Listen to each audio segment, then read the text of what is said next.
What's up, man? How's your day going? Hey, Mr. Spivey. Could I talk to you for a second? Of course, come on in.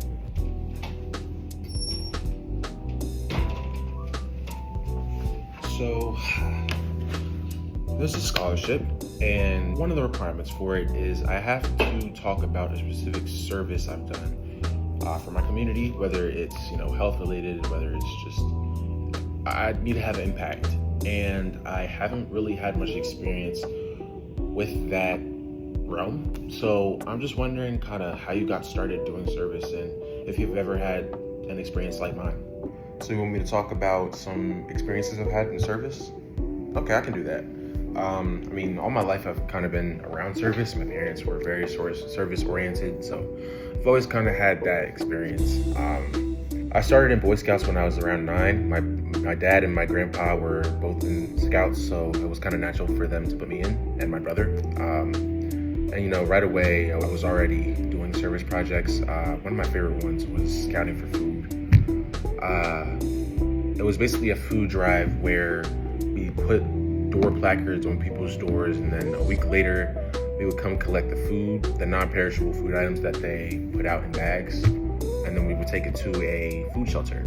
Now, it was very cold. It was beginning of November, so, fingers freezing off, you're shivering all day, but it's a really good experience once you think about, the impact you made and how many people you impacted. So that was one of the big things for me in my childhood that I enjoyed. I did an Eagle Scout project. I put up spotted lanternfly traps at a local park. I know for me, my passion kind of started kicking it up a notch when I got into college because, in Boy Scouts, you're doing all these service things, but it's always available for you to do, and you never really have to go out of your way to find something to do for service. So in college, it's a lot different. You have to go out of your way and find things, find clubs, find organizations to become a part of, and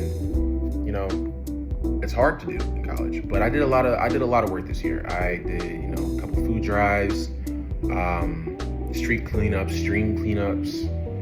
One of my favorite things I did this year was the Cupid's Care Drive, which was a first aid drive for victims of Hurricane Helene.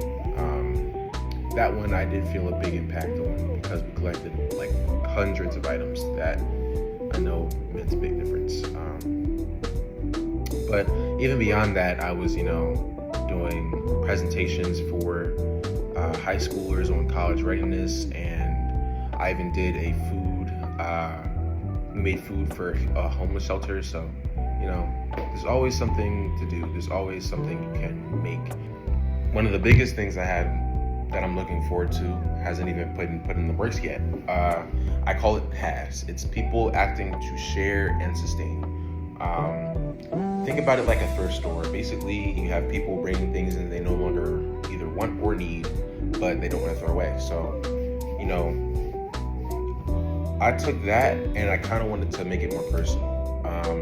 It all goes back to when I was playing tennis with one of my friends, and it started pouring rain. We started running to the mess hall, and on the way there, a random lady gave us her umbrella. And I was wondering, why would she do that? It's pouring rain, you don't want to get sick, but she was like, hey, you guys need it more than we do. I'm right at my car, so here you go. So she got wet, but we ended up not getting sick because of that, one kind gesture. And it stuck with me, and I kept that umbrella with me in my room for the rest of the year, just to keep reminding myself one small gesture can mean a lot for people. So I wanted to take that idea, kind of put it into action. So what I want is for people to bring something that they don't either want or need, get matched with somebody who either needs that item or wants that item, and they can meet, exchange the item, and then share a conversation about what that item means to them, or just create a connection with somebody random that you wouldn't normally meet. Because I think it all comes down to building community for me. You don't have to know what you want to do, as long as you're just doing something. As long as you're going out of your way to find something. it takes a special person to give without wanting to receive. And you said you're somebody who enjoys service, so I'm assuming that's the type of person you are. So I feel like it won't be hard for you to go out there and just find something either for you or just find something that has a large impact for you. I'm just baby. I never knew you had such a in-depth backstory. That was really helpful for me to hear.